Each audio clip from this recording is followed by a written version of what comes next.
बोलो गीता माता की जय। ओम श्री परमात्मने नमः।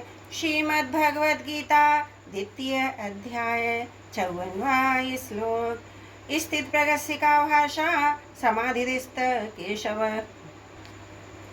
स्थितिधिः किं प्रभाषेत किमासीत व्रजेत किम।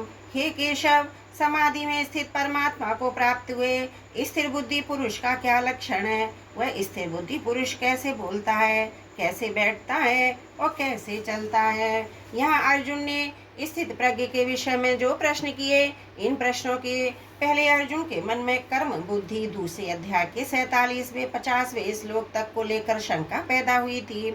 परंतु भगवान ने 52वें श्लोक में कहा कि जब तेरी बुद्धि मोह कलित और श्रुति विप्रतिपत्ति को तर जाएगी तब तू योग को प्राप्त हो जाएगा।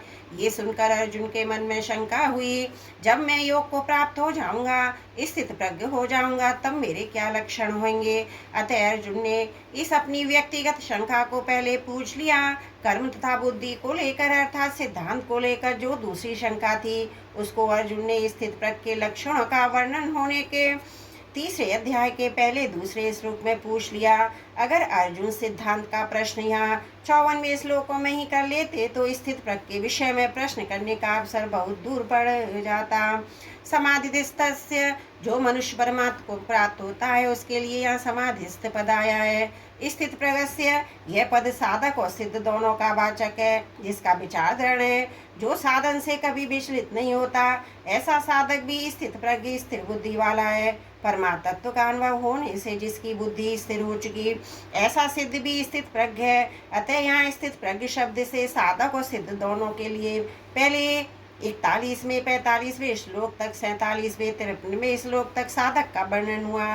अतः आगे के श्लोकों में सिद्ध के लक्षणों में साधकों का भी वर्णन हुआ।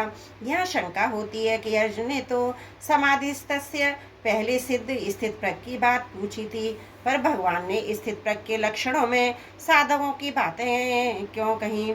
इसका समाधान है कि ज्ञान योगी साधक की तो प्राय साधन अवस्था में ही कर्मों से उपरति हो जाती है, सिद्ध अवस्था में कर्मों से विशेष उपराम हो जाता है। भक्ति योगी साधक की भी साधन अवस्था में जप ध्यान सत्संग स्वाध्याय आदि भगवत संबंधी कर्म करने की रुचि होती है, इनकी बहुलता भी होती है। सिद्ध अवस्था में तो भगवत संबंधी कर्म विशेषता से होते हैं।